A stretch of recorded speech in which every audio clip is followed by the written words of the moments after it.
네, 안녕하세요. 저는 오늘 세미나를 맡게 된 멘토 이서준이라고 하고요. 오늘 세미나는 선형회귀랑 경사강법을 진행을 하겠습니다. 이론은 그렇게 되고, 그리고 이제 실습 동영상이 올라갔을 텐데 구글 클래스룸을 확인을 해보시면 이제 실습 2하고 3가 올라갔을 거예요. 근데 2는 이제 여러분들이 볼 수 있는데 3는 아직 그 그 솔루션 열람 서약서 관련해서 아직 안 하신 분들이 몇 있어서 3는 지금 이제 작업하고 이제 곧 올라갈 예정입니다. 그래서 오늘 이론 수업이 끝나면은 실습 그 동영상도 꼭 확인을 하셔서 학습을 하셨으면 좋겠어요. 네, 그러면은 이제 오늘 세미나를 시작을 하겠습니다. 네, 먼저 배울 것은 선형회귀고요. 선형회귀에 앞서서 선형 모델이란 게 어떤 것인지 말씀을 드리겠습니다. 저희가 모델, 그리고 모델 파라미터, 그리고 손실함수 이렇게 세 개의 용어가 오늘의 세미나에서 계속 반복해서 나올 건데 용어 정의부터 설명을 드리겠습니다. 모델이라고 하는 것은 어떤 관찰한 데이터로부터 예측과 결정을 얻어내는 수학적 함수를 저희가 모델이라고 얘기를 합니다. 그리고 모델 파라미터는 일반적으로 파라미터라고 하는 것은 어떤 함수나 어떤 변수를 구성하는 어떤 클래스를 구성하는 변수에 해당이 되는데요. 이런 모델을 구성하는 변수라고 생각을 해주시면 되겠습니다.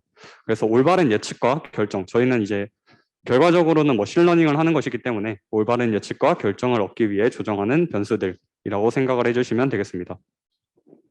마지막으로 나올 용어는 어떻게 보면 가장 중요한 용어이기도 한데요. 손실함수입니다. 손실함수는 모델의 질을 평가하는 함수로서 손실함수를 최적화해야지 모델이 훌륭한 모델이다 라고 얘기를 할 수 있습니다. 그래서 저희가 1년의 이 세미나 과정들을 거쳐서 최종적으로 어떤 머신러닝이 가능한 모델을 만들 것인데 우리의 목표는 손실함수를 최적화해서 문제 상황에 가장 적합한 모델 파라미터를 찾고 모델을 완성시키는 것이 오늘의 세미나뿐만이 아니고 저희가 이번 여름방학 동안 아우터 부트캠프를 진행하면서 여러분들이 공통적으로 가져야 할 목표가 되겠습니다. 네, 다음은 선형회귀의 정의입니다. 선형회귀라고 하는 것은 두 변수의 관계를 설명하는 선형함수를 찾아내는 것입니다. 예를 들어서 지금 아래 그래프를 보시면 어떤 산도가 나와 있죠. 그래서 가로축은 x이고 그리고 세로축은 y 값인데 x, y에 해당하는 질점들이 이렇게 찍혀 있습니다. 근데 이것들을 자세히 살펴보면 일종의 일차함수를 따르는 듯한 경향을 나타내고 있죠. 그래서 이런 일차함수, 선형 연속함수를 찾아내는 과정이 선형회귀라고 불립니다.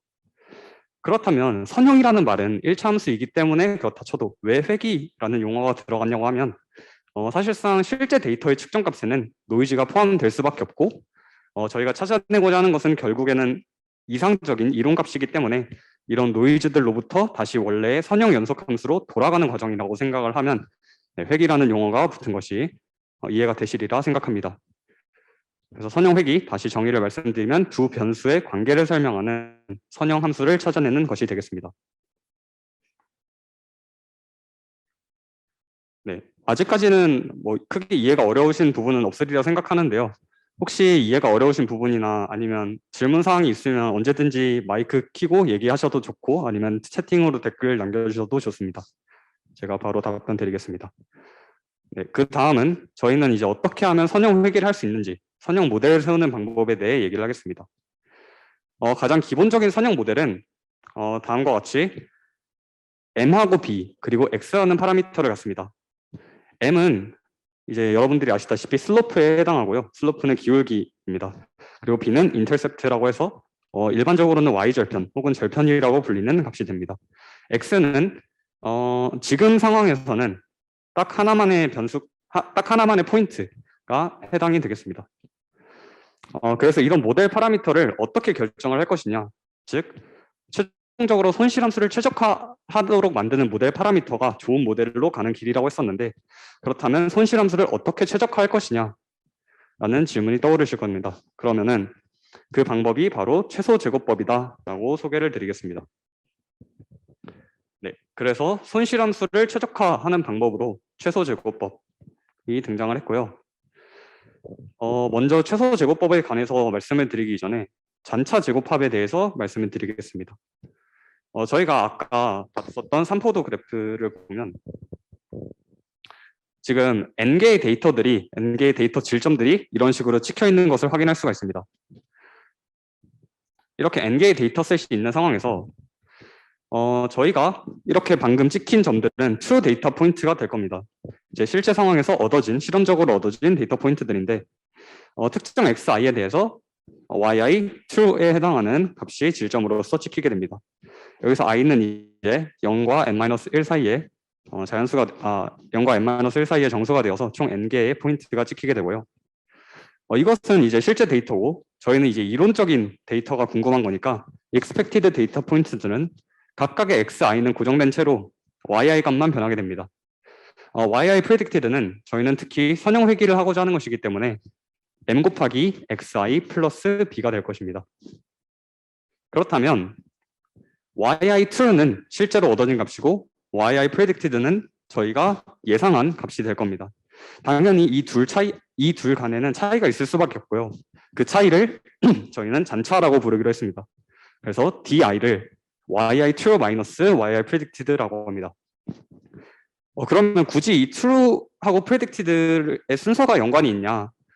라는 질문을 주시는 분들도 있을 수 있겠다는 생각이 드는데요.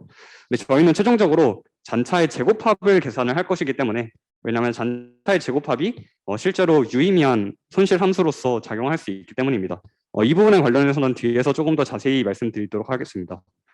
어찌되었든 di의 부호 자체는 큰 상관이 없다. 그래서 yi true가 먼저 나오든 yi predicted가 먼저 나오든 큰 상관이 없다라는 말씀을 여기서 드리고요. 지금 밑에 보는 RSS, 그러니까 죄송합니다. 여기 시그마 밑에 n이 아니고 i라고 생각을 해주시면 되겠습니다. i는 0부터 n-1까지 총 n개의 데이터에 대해서 얻어진 잔차를 제곱해서 합하는 값, 그리고 이 값이 손실함수로서의 역할을 할 것이다.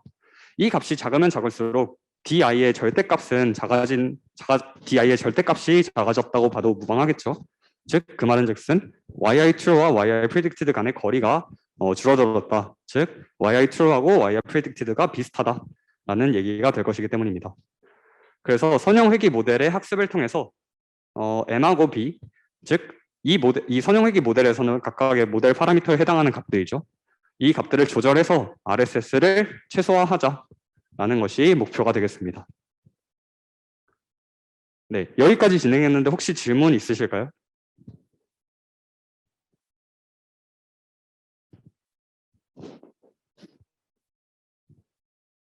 질문 없으시면 넘어가도록 하겠습니다.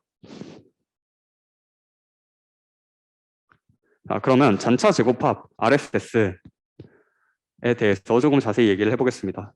이건 사실 중학교 통계 시간에도 많이 보셨을 법한 내용인데요. 사실 이렇게 정의한 값을 평균을 저희가 분산이라고 부르는 값이잖아요. 저희는 이제 분산에다가 그 모델의 개수 n을 곱한 값을 잔차 제곱합이라고 부르는데요.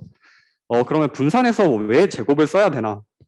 왜 잔차의 제곱을 써야 하나? 이런 것들을 중학교 때도 이미 배우셨을 내용들이라고 생각을 합니다. 그래도 다시 한번 정리를 하고 넘어가자면 잔차의 합 자체는 선형 회귀 모델의 오차를 대표할 수 없고 그 이유는 잔차 부호가 통일되지 않아서 어떤 값은 플러스로 크고 어떤 값은 마이너스로 작고 이런 차이가 발생하게 되면 사실상 이 데이터는 일치하지 않지만 잔차의 합 자체는 0에 가까워지는 그런 결과도 얻어질 수 있기 때문에 선형 회귀 모델의 오차를 대표할 수 없고요.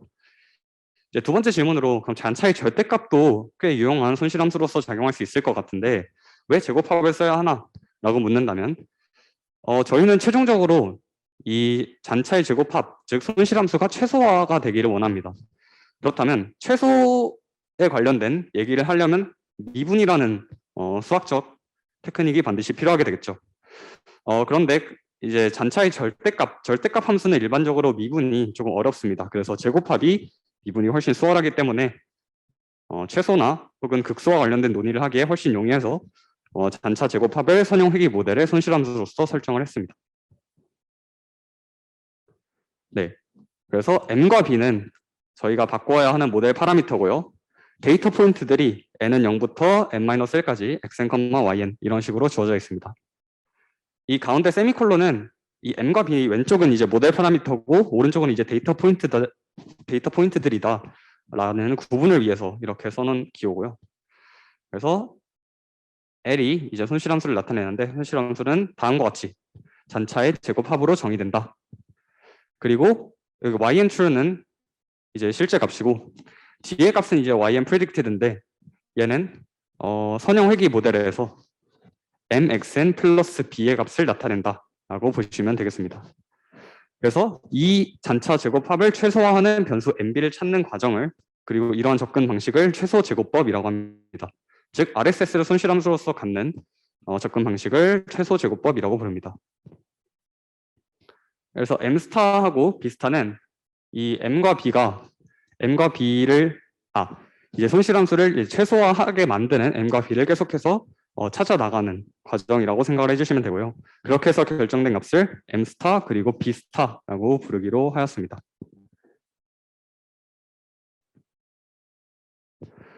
그러면 손실함수 얘기가 나온 김에 잠깐 다른 손실함수에는 어떤 것들이 있는지도 살펴보고 가겠습니다. 먼저 위험도라는 얘기가 있는데요. 이 위험도라고 하는 것은 저희가 앞에서 봤었던 잔차 제곱합 RSS는 데이터 개수에 관한 변수는 전혀 포함되지 않았습니다. 근데 이 데이터 개수를 n분의 1로 곱해줌으로써 잔차 제곱합의 평균을 계산을 한 값이 되겠습니다. 그래서 MSE가 일반적인 위험도를 나타낸다고 보실 수 있고요. 이 위험도가 작으면 작을수록 손실함수의 값도 작아질 테니까 모델이 이제 최적화된다라고 볼 수 있겠습니다. 이 경험적인 위험도 empirical risk가 이제 일반적으로 의미하는 위험도이고요. 그래서 개별 데이터 각각의 손실의 평균을 구한 것입니다. 그래서 MSE 이제 RSS를 n분의 1로 나눈 것, 데이터 개수로 나눈 것이 MSE이고요. 크로스 엔트로피라는 이제 뒤에서 조금 더 자세하게 나올까. 오늘 이제 실습 세미나에서 다루진 않지만 뒤에 이제 CNN 모델로 넘어가게 되면서 자세히 다룰 크로스 엔트로피도 경험적인 위험도의 한 예시입니다. 트레인 데이터셋 같은 경우 경험적 위험도 감소를 통해 옵티멀 모델을 찾는 경험적 위험도의 최적화가 필요하다라고 말씀을 드렸는데요. 그렇다면 경험적 위험도의 최적화랑 최소화랑 같은 용어냐라고 묻는다면 그건 아니다라고 말씀을 드리겠습니다. 경험적 위험도의 최소화가 좋은 모델을 항상 보장하지는 않습니다. 예를 들어서 이제 데이터 개수가 1개에서 2개 내지로 주어졌다라고 합시다. 그러면 트레인 데이터의 개수 자체가 애초에 적은 것이죠. 그러다 보니까 트레인 데이터에 과하게 피팅돼서 좋은 모델처럼 보이는, 즉 경험적 위험도는 아주 작게 나와서 좋은 모델처럼 보이는 모델이 만들어졌다라고 합시다.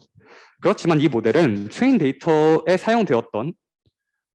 트레인하는데 사용되었던 데이터에만 이제 그렇게 값이 잘 나오는 것이고 새롭게 제공되는 테스트 데이터에 대한 성능은 오히려 감소하리라고 예상할 수 있겠습니다. 그래서 경험적 위험도의 최소화가 항상 좋은 모델을 보장하지는 않는다. 그리고 그것의 대표적인 예시가 이제 오버피팅이고, 오버피팅이 이제 제가 방금 말씀드렸던 트레인 데이터 수가 적어서 발생하는 문제라고 이해해 주시면 되겠습니다. 구조적 위험도 최소화를 통해 방지를 한다고 하는데, 이 구조적 위험도라는 것은 경험적 위험도랑은 살짝 다른 개념입니다. 뒤에서 자세히 설명하겠습니다. 구조적 위험도는 이제 기존의 오차함수, 즉 손실함수를 말씀드리는 개념입니다. 그 경험적 위험도에 모델의 컴플렉시티에 관한 페널티 항을 추가해서 모델의 퍼포먼스와 컴플렉시티 간의 균형을 맞추는 학습 방법입니다. 일반적으로 컴플렉시티가 높아지면 높아질수록 퍼포먼스도 높아지는 건 당연한 건데요. 근데 저희가 추구하는 것은 모델의 퍼포먼스는 높으면서 뭐 발열이나 아니면 데이터 메모리 이런 것들을 좀 효율적으로 사용하는, 컴플렉시티는 낮추는 방향의 모델 개발을 지향합니다. 그래서 모델의 컴플렉시티를 낮추기 위해서는 가중치 규제, 예를 들어서 가중치가 클수록 큰 페널티를 부과하는 방식 등이 사용이 된다고 알려져 있고요.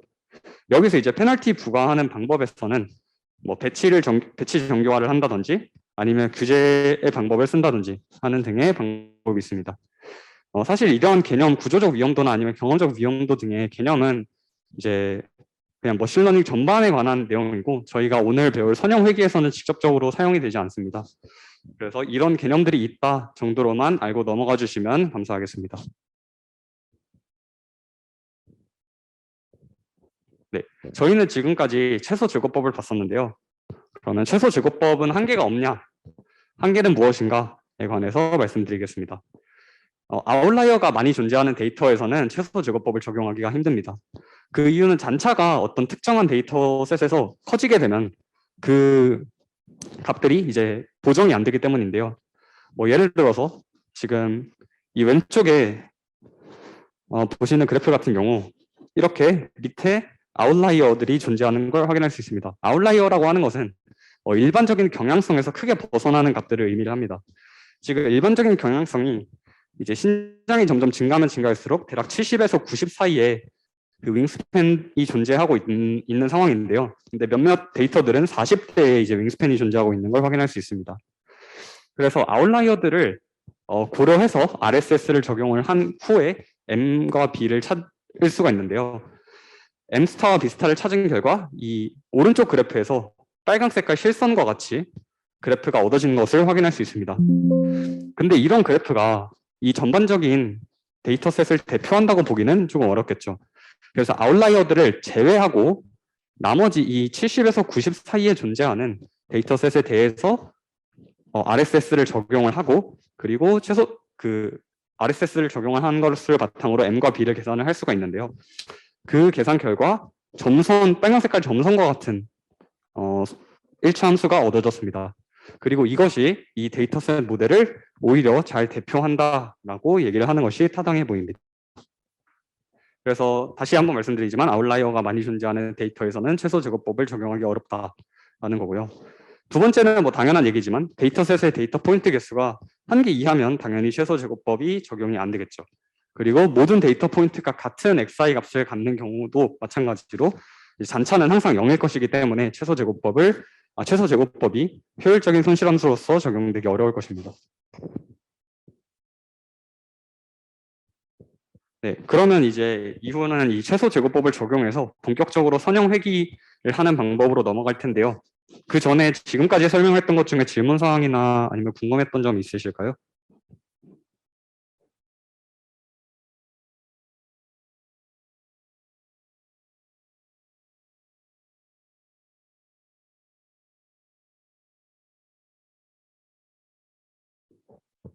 최소 제곱법의 한계 부분에서 엠스터 2가 이상적인 이유가 잘 이해가 되지 않습니다. 잠시만요. 엠스타 2가 이상적이라고 말씀드린 게 아니고 엠스타가 이상적이라고 말씀드렸습니다. 이 점선 빨간 색깔 점선이 저희가 추구해야 하는 방향의 선형 회귀이다 라는 거고, 빨간색과 같이 선형 회귀가 일어나면 오히려 이 데이터셋 전체를 잘 대표한다고 말하기가 힘들지 않을까. 왜냐면 아웃라이어를 고려했기 때문에. 물론 아웃라이어가 실질적인 데이터는 맞지만 유의미한 데이터가 아니라고 판단해서 유의미한 데이터만 고려한다면 이 점선에 해당하는 M 스타 X 플러스 B 스타 이 부분이 이제 전체 데이터셋을 대표하는 선형 회귀이다 라고 보는 편이 타당할 것 같습니다. 네. 아웃라이어를 제외하고 최소 제곱법을 적용할 수도 있지 않나요? 네네. 그렇게 적용해서 M 스타와 B 스타를 계산을 했고요. 그렇게 해서 그려진 그래프가 오른쪽 그림의 이제 점선 부분의 그래프입니다. 이 아웃라이어를 제외하는 방법으로는 되게 다양한 방법들이 있는데요. 대표적인 방법으로는 이제 지금 이 PPT에는 없지만 교재를 보시면 이제 웬색 알고리즘 같은 것들도 소개되어 있는 것으로 알고 있습니다. 그래서 혹시 관심이 있으시면 한번 찾아보시는 것도 도움이 될 것 같습니다.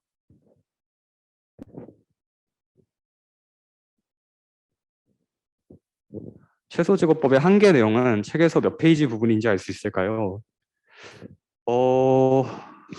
이 부분은 혹시 박지혜님 한 것, 네, 누가 답장을 해주셨네요. 네, 감사합니다. 네, 다른 TA분들께 부탁드리려 했는데, 네, 답장을 해주셨네요. 네, 혹시 이외에 질문 있으실까요?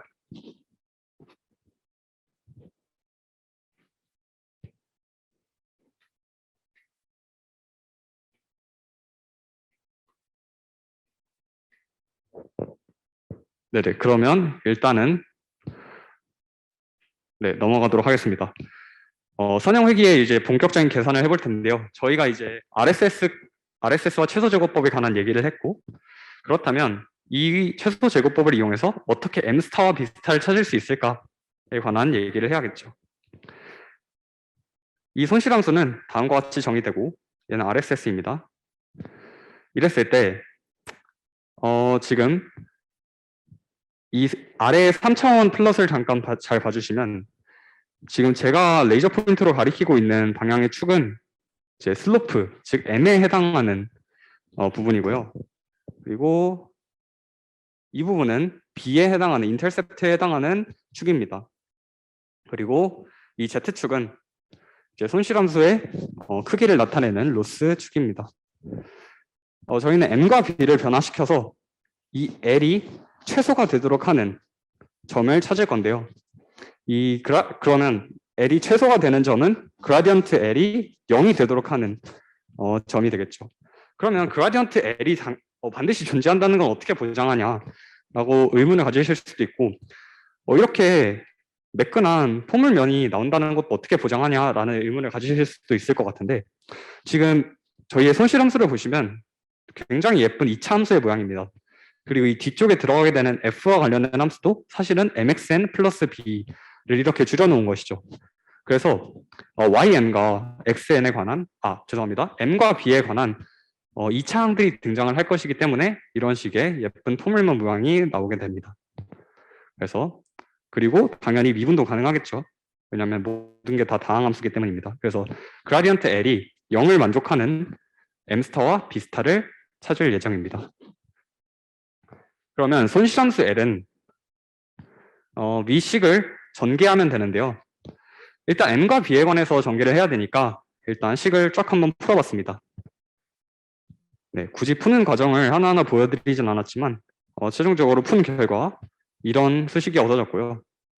이 손실함수를 그라디언트 L이 0인 지점을 찾아야 되는데 지금 모델 파라미터가 M과 B죠. 그래서 라운드 L, 라운드 N, 그리고 라운드 L, 라운드 B 이렇게 각각을 계산을 해서 각 데이터가 0이 되도록 수식을 만들어 주었습니다. 지금 이 수식을 MN에서 미분을 하면 EMXN의 제곱 플러스 EBXN 마이너스 EXNYN이 나오고요. 이 수식을 마찬가지로 BL에서 미분을 해주게 되면 EB 더하기 EMXN 마이너스 EYN이 나오게 됩니다. 이렇게 해서 얻어진 식 1번과 2번을 여기도 똑같이 있습니다. 1번과 2번을 연립을 해주게 되면 는 0이라고 했지만 이 안의 데이터가 그냥 0이다. 이 안의 데이터가 0이다. 라고 생각을 해주시면 되겠습니다. 그래서 시그마 n은 0부터 n-1까지 xn, yn 마이너스 n분의 1 곱하기 xn의 합, yn의 합 나누기 xn 제곱의 합 마이너스 n분의 1의 xn의 합의 제곱, 이 m스타에 해당하는 값이 나오고요. b스타에 해당하는 값은 y들의 평균 시그마 yn을 한 다음에 n분의 1로 나눈 값이겠죠. 마이너스 m스타 곱하기 x들의 평균이 됩니다. 이 계산 과정은 조금 복잡하기 때문에 PPT에 담아놓진 않았지만 이제 실제로 한 번쯤은 유도해 보는 것을 추천드립니다. 한번 유도해 보고 나면 이게 어떤 과정으로 m스타, b스타가 얻어지는지 조금 더 잘 이해하게 되실 수 있을 거예요. 이렇게 구한 m스타, b스타를 최소제곱 추정량이라고 합니다. 네. 그러면 이 m스타, b스타를 그럼 어떻게 쓰면 되는가? 이건 이제 실습 2에서 제가 좀 자세하게 다루어 놓았는데요. 실습 2를 동영상을 아직 안 보시는 분들이 더 많을 것이라고 생각해요. 그래서 동영상을 보시면 m스타에 실질적으로 이 값들을 계산을 해서 넣어놓고 b스타에도 이 값들을 계산해서 넣어놓고 그 다음에 m스타 x 플러스 b스타 이런 식으로 해서 그래프를 선형 그래프를 그립니다. 그리고 아까 존재했었던 산점도 그래프랑 그 그래프랑 겹쳐 놓음으로써 보다 선형회귀가 잘 일어났다 이런 식으로 판단을 하게 하는 게 실습2의 내용입니다. 그래서 실습2 동영상을 보시면 이런 수식들이 어떻게 활용되는지 좀 더 잘 이해할 수 있을 것 같아요. 네, 이후는 이제 Q&A인데요. 선형회귀에서 방금 수식 부분에서 질문 사항 있으시면 지금 질문해 주시면 감사하겠습니다.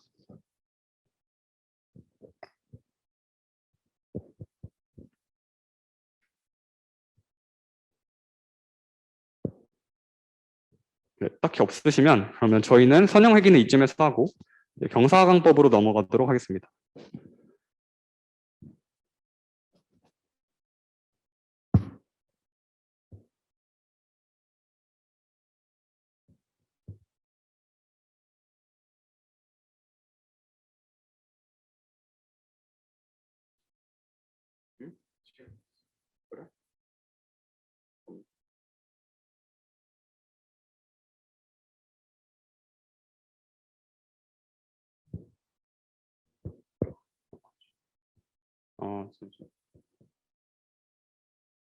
잠시만요. 지금 질문이 들어와서 질문 먼저 받고 시작하겠습니다.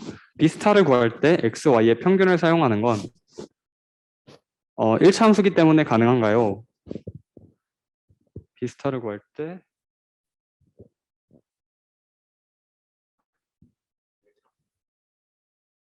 y는 mx 플러스 b가 1차 함수기 때문에 가능한 개념이죠. 왜냐하면은 지금 수식 자체가 y 반은 b 스타 플러스 m 스타 그리고 x 바의 형태를 만족을 하기 때문에 b 스타를 이렇게 구할 수가 있었던 것입니다. m 스타를 구하는 과정은 이 위의 수식들을 연립함으로써 나오고, 그리고 b 스타를 구하는 과정은 m 스타 b 스타를 만족하는 어떤 선형 회귀 직선이 결국에는 x 바 그리고 y 바를 그 선형 회귀된 직선 위에 포인트로서 갖고 있을 것이기 때문에 이렇게 수식이 얻어지게 된 것이죠. 충분히 답변이 되셨을까요? 네네.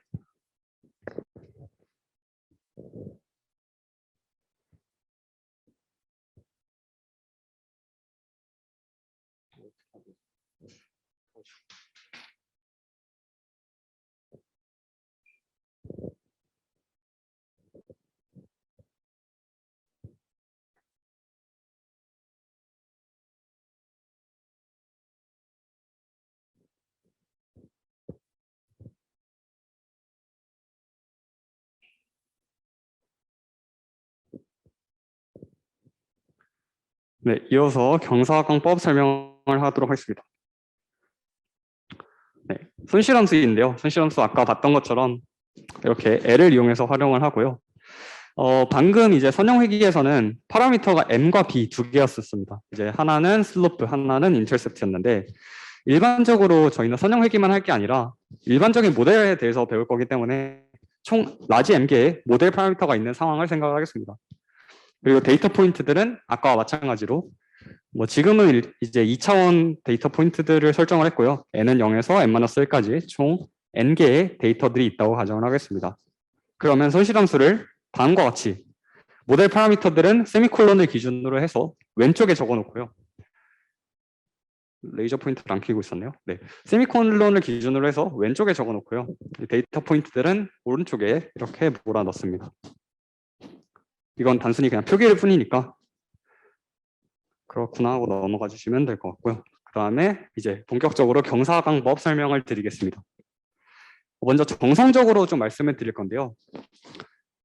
경사강법이라고 하는 것은 결국에는 손실함수의 최소값을 구하고자 하기 위해서 고안된 방법이에요. 우선은 손실함수가 오메가, 여기서 오메가라고 하는 것은 모델 파라미터 집합을 의미를 하고요. 근데 오메가는 지금 상황에서는 일단 단순한 스칼라라고 보겠습니다. 오메가에 대한 일변수 함수임을 가정을 하겠습니다. 그러면 다음과 같은 다양한 형태의 손실함수의 기형이 등장할 수가 있겠죠. 저희가 찾고 싶은 것은 일반적으로는 손실함수의 극소점을 찾고 싶을 것입니다. 그래서 극소점을 어떻게 찾아야 하냐라는 질문이 들어가고, 그 방법으로서 경사강법이다. 경사강법으로 극소점을 찾을 수 있겠다라는 것이죠. 근데 사실상 경사강법이라는 게 말이 좀 거창할 뿐이지 내용을 듣고 보면 별거 없는데요.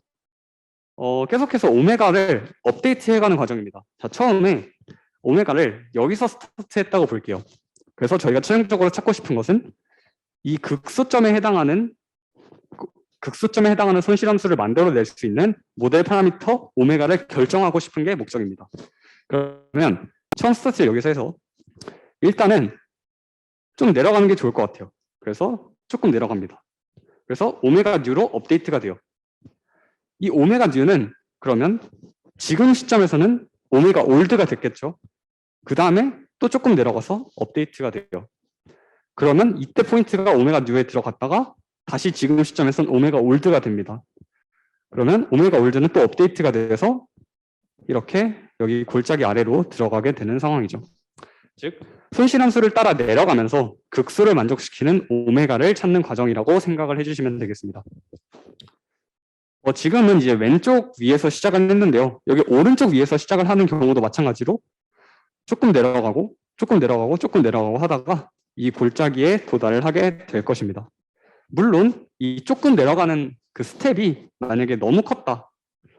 이런 식으로 내려가 버렸다. 그래서 여기 극소를 지나쳐 버렸다 하는 등의 문제도 당연히 발생할 수도 있겠죠. 그리고 이 조금 내려가다 보면은 여기 극소에 도달하게 되지만 이 극소가 사실상 최소는 아니잖아요. 그래서 이런 문제들도 있습니다. 그렇다면 경사강법을 그래서 효율적으로 혹은 효과적으로 쓰기 위해서는 어떤 고민을 해야 하는가에 관해서 조금 얘기를 해볼 예정입니다. 경사강법이라고 하는 메소드가 대략 이런 방식이다. 목표는 손실함수의 최소를 찾는 것이고, 자, 여기서 출발을 했다고 볼게요. 지금 L은 일단 오메가의 제곱에 해당하는 이런 포물선 모양의 그래프가 있는데요. 여기서 출발을 했으면 일단은 이 기울기가 접선의 기울기가 양수이기 때문에, 즉 양수라고 하는 것은 오메가가 증가함에 따라서 L이 지금 증가하고 있는 상황인 거잖아요. 그렇다면 L이 감소하려면 오메가도 감소해야겠죠. 네, 그래서 오메가를 이렇게 감소시켜 줍니다. 또 여기서도 감소시켜 주고요. 왜냐하면 계속해서 접선의 기울기가 양수이기 때문이죠. 감소하다가 적당히 이 골짜기에 들어가게 됩니다. 그러면 저희는 L 오메가의 최소를 잘 찾은 게 되겠죠. 근데 이 출발하는 포인트가 여기가 아니라 조금 더 밑이었다고 봅시다. 그래서 결국에 출발하는 포인트가 여기 밑이었다고 봅시다. 그러면 지금 이 그래프에 접선의 기울기가 양수이기 때문에 오메가를 감소해야겠다라는 생각을 여기서도 해요. 근데 그 감소를 조금만 해야 되는데 좀 많이 해버렸다라고 가정을 합시다. 좀 많이 해서 반대편으로 아예 넘어가 버렸어요. 그러면은 얘 입장에서는 또 오메가가 지금 L 프라임 오메가가 지금 기울기가 음수이죠. 기울기가 음수니까 오메가를 증가시켜야지 L이 감소하겠네 라는 생각을 할 수가 있겠고요. 얘도 조금만 증가하면 되는데, 조금만 증가하면 이 왼쪽의 그래프와 같이 자연스럽게 여기 아래 골짜기로 갈 수 있는데 너무 많이 증가를 한 나머지 반대편 골짜기로 넘어갑니다. 그래서 이런 과정이 반복되면은 L 오메가의 최소를 찾을 수가 없겠죠. 그래서 결국에는 여기 왼쪽 그림과 같이 이 L의 오메가에 관한 기울기가 이 오메가를 업데이트하는 과정에 있어서 음수면 오메가를 증가하도록 업데이트하고 양수면 오메가를 감소하도록 업데이트해야 되는 건 맞는데, 이 앞에 어떤 적당한 개수가 있어서 이 업데이트되는 그 간격을 잘 조절을 해야겠다 한다는 걸 알 수가 있겠습니다. 그래서 최종적으로 얻어지게 되는 경사강법의 수식은 다음과 같습니다.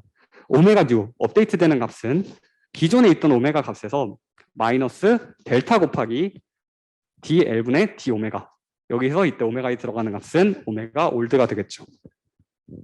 자, 이 델타는 한 번의 스텝에서 이 가중치 값을 변화시키는 양에 대한 척도로서 학습률 혹은 러닝 레이트라고 불리는 값이 되겠습니다.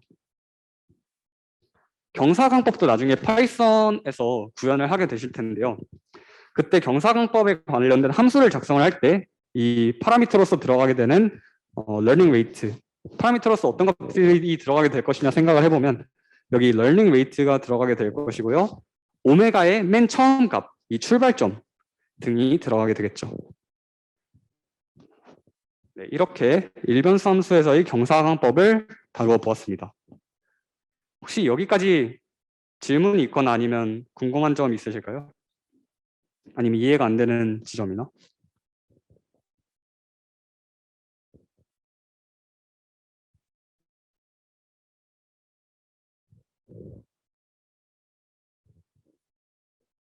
경사강법에서 출발점은 그럼 랜덤인가요? 아, 네, 좋은 질문 감사하고요. 감사드리고요. 이거 관련해서 이제 뒤에서 조금 더 얘기를 할 예정이었는데, 네, 랜덤 맞습니다. 일반적으로 잠깐 뒤에 내용을 가져와 볼게요.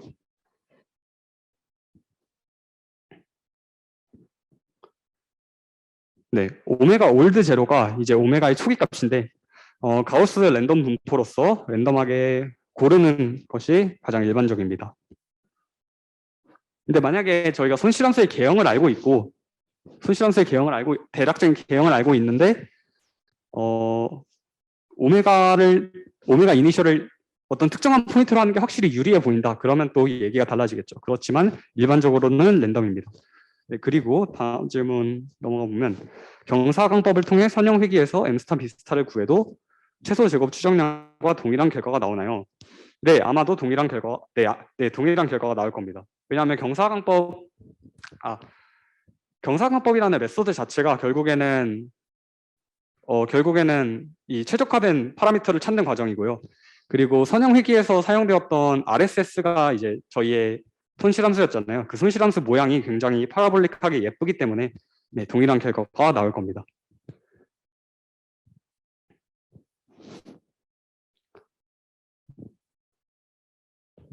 네, 다른 질문 없으시면 넘어가서 그럼 경사강법의 종료 조건을 살펴보겠습니다. 지금 저희는 계속해서 일변수 함수에서의 경사강법에 관해서 얘기를 하고 있습니다. 뒤에서는 다변수 함수의 경사강법 얘기도 할 거고요. 그렇지만 지금 일변수 함수일 때는 즉 그래프가 이렇게 x, y 형태로 이렇게 예쁘게 나오는 그래프 같은 상황에서만 일단 얘기를 하고 있는 것입니다. 경사강법의 종료 조건 중에 하나는 다양한 방법이 있고요. 뒤에서 좀 자세히 소개를 하겠지만 다변수 함수에서의 경사강법 얘기를 하면서 조금 자세히 소개를 하겠습니다만 지금 시점에서는 트레시홀딩이라는 방법이 있겠죠. 트레시홀딩은 이제 손실함수에 대한 오메가의 변화에 대한 손실함수의 변화가 없는 지점에서 종료한다 하는 것입니다. 뭐 예를 들어서 지금 왼쪽과 같은 경우 점점 내려가다가 기울기가 0이 되는 지점에서 종료하겠다. 0이 되는 그런 극소점일지 혹은 극대점일지 모르지만 저희가 지금 수식을 이런 식으로 적었기 때문에 극대점을 찾을 가능성은 극대점을 찾을 가능성은 아예 없고요. 웬만해서 이렇게 0이 되는 지점은 극소점일 가능성이 높다. 그렇지만 물론 이게 최소라고 보장은 못해요. 최소라고 보장은 못하지만 일단 종료하는 조건으로서 스레시홀딩이라는 방법이 가장 강력하다. 네, 그리고 밑에는 이제 파이썬 코드인데요. 경사강법을 만약에 구현을 한다 하면은 다음과 같이 구현이 될 겁니다. 이건 이제 실습 3에서 이제 가장 마지막 절에 나오는 내용인데요. 그 부분을 잠깐 발췌를 해왔습니다. 그래서 간단하게만 살펴보자면 내용이 지금 당장은 이해 안 되시더라도 실습 3 영상 보시고 그리고 또 이제 자율학습 하시면 지금보다 좀 더 이해가 잘 되실 텐데 먼저 디센트 다운 파라볼라라는 이런 함수명이 있고요. 이 함수의 파라미터로서 오메가 스타트 어디서 시작을 할 것인지 그리고 러닝 레이트 얼마만큼 한 스텝에 얼마만큼 오메가를 업데이트 할 것인지 그리고 넘 스텝스가 주어져 있습니다. 종료 조건으로서 이렇게 트레시홀딩이나 아니면 뭐 다양한 방법들이 있겠지만 넘 스텝스는 사실상 종료 조건이라고 보기는 그렇고요. 그냥 넘 스텝스의 개수만큼 이 함수를 반복하겠다 정도로 이해를 해주시면 되겠습니다. 질문이 왔는데요. 트레시홀딩이 극소점과 충분히 가까워진다는 것인가요? 네네네, 그렇습니다. 극소점에 충분히 가까워지고 더 이상 오메가의 변화에 대해서 손실함수의 변화가 거의 없는 지점에서 네, 극소점이랑 거의 비슷하다고 볼 수가 있겠죠. 그래서 그때의 오메가를 최적화된 모델 파라미터로서 결정하겠다라는 게 트레시홀딩의 방법입니다.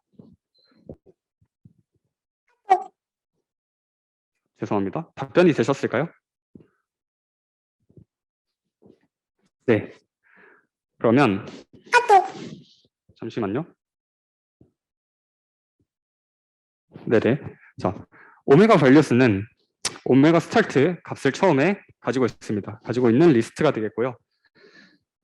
그리고 넘 스텝스만큼 이 오메가 업데이트하는 과정을 진행을 할 것입니다. 오메가 올드는 이 오메가 values에 이제 오메가가 가장 맨 처음에 오메가부터 시작해서 업데이트되는 오메가들이 최종적으로 어펜드 되어 가면서 저장이 될 것인데요. 이 가장 마지막에 사용되었던 가장 마지막에 업데이트되었던 오메가 밸류가 오메가 올드로서 들어가게 될 것이고요. 오메가 뉴는 이제 저희가 앞서 봤었던 이 수식을 그대로 적용한 내용이라고 보시면 되겠습니다. 오메가 뉴는 오메가 올드에서 마이너스 러닝 레이트 곱하기 이제 손실함수의 오메가에 대한 미분인데요. 저희는 손실함수를 지금 함수 제목이 뭐냐면 디센트 다운 파라볼라잖아요. 그래서 L은 오메가 제곱, 일반적인 2차 함수 형태의 손실함수를 가정을 했습니다. 그래서 2 곱하기 오메가 올드가 DL 오버 D 오메가가 될 거고요.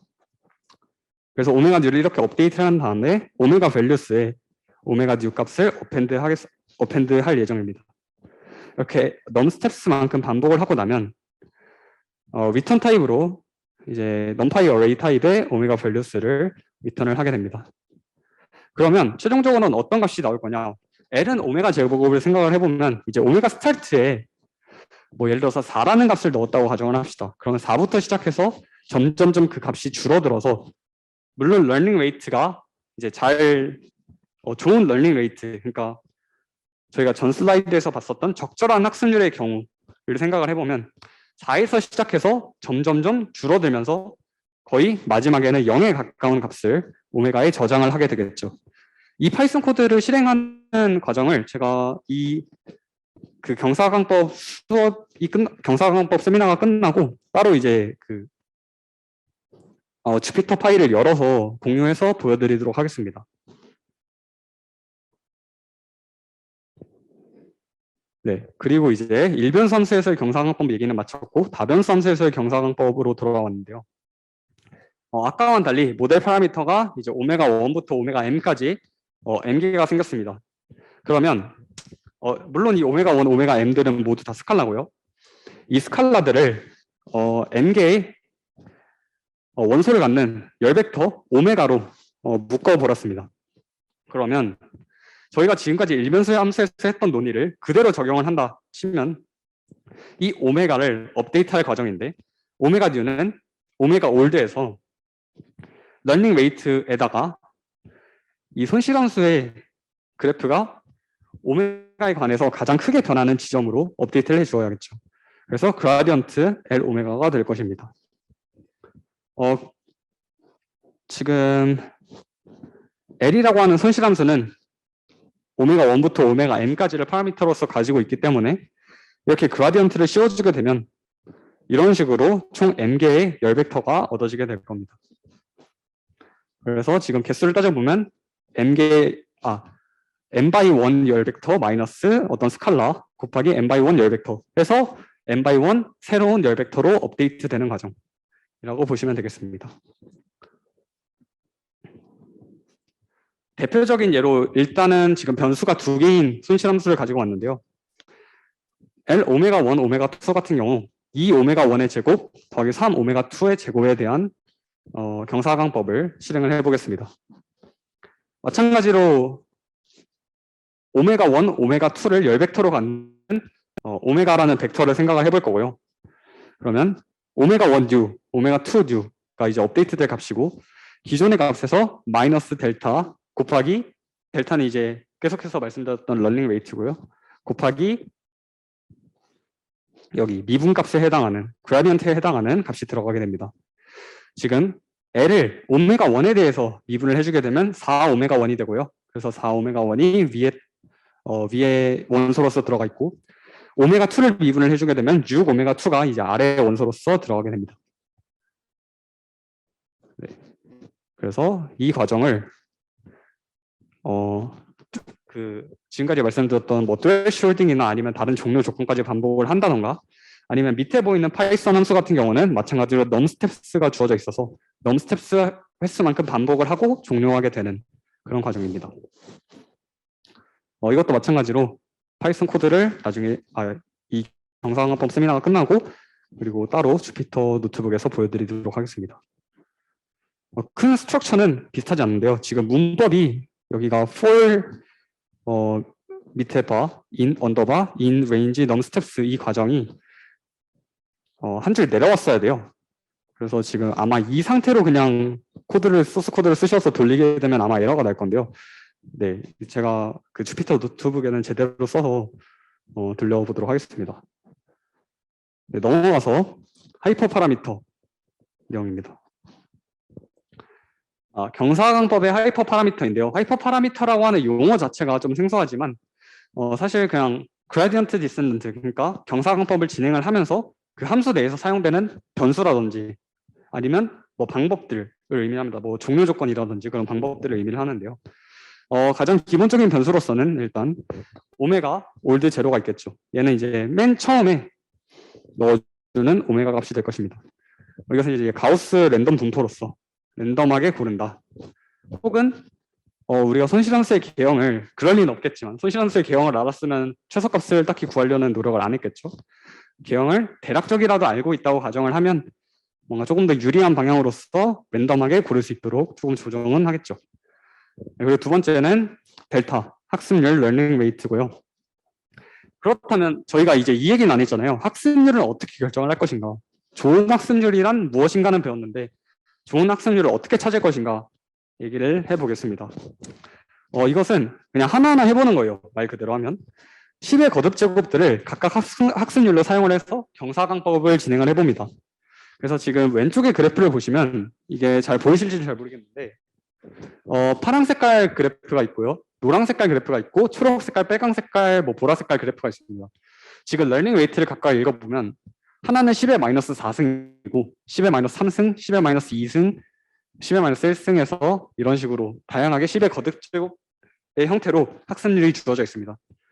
지금 보시면 세로축은 distance from minimum이거든요. 즉 얘도 이제 손실함수, 그러니까 손실함수의 값 자체를 나타낸다고 봐도 무방하겠습니다. 그래서 가장 빨리 0으로 떨어지는 것이 좋은 오차율, 좋은 학습률에 해당한다라고 보실 수 있겠는데 지금 보시면 이제 가로축은 number of steps예요. 그래서 얼마나 많은 그 횟수를 실행을 해야지 학습률을 이만큼 떨어뜨릴 수 있겠느냐 하는 그래프인데 빨강 색깔 그래프를 보시면 빨강 색깔 그래프 같은 경우 0.1의 학습률이거든요. 근데 다른 그래프들에 비해서 적은 number of steps 만에 가장 빨리 0으로 떨어졌다 하는 걸 볼 수가 있어요. 그러니까 뭔가 빨강 색깔 그래프가 학습률에 가까운 값이겠구나. 이상적인 학습률에 가까운 값이겠구나 라는 점을 생각을 해볼 수가 있고요. 또 오른쪽 그래프 같은 경우는 이제 로그 스케일로 러닝 웨이트를 따져본 건데요. 여기서도 마찬가지로 10의 마이너스 1승일 때 가장 이 그래프가 최저점을 찍었다는 걸 알 수가 있죠. 그러니까 이 10의 마이너스 1승 근방 부분에서 가장 이상적인 효과적인 학습률이 존재하겠구나 하는 걸 알 수가 있습니다. 그래서 성능이 좋았던 10의 마이너스 1 근방에서 옵티멀한 학습률을 다시 진행을 해봤습니다.